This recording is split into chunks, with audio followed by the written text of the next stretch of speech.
đầu gối bướng nguyên cái chân lên luôn cưng. Ok, lên nữa đi con. Tiếp. Gần tới rồi.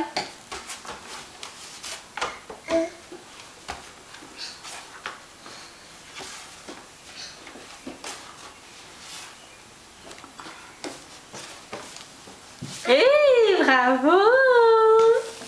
Nó không có tí cái đó phá được đâu. Đừng giả bộ nhìn mẹ nè.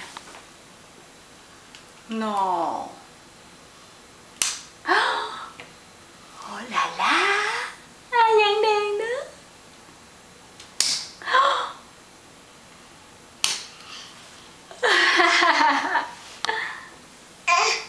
Ui, có nhiều đèn rồi con.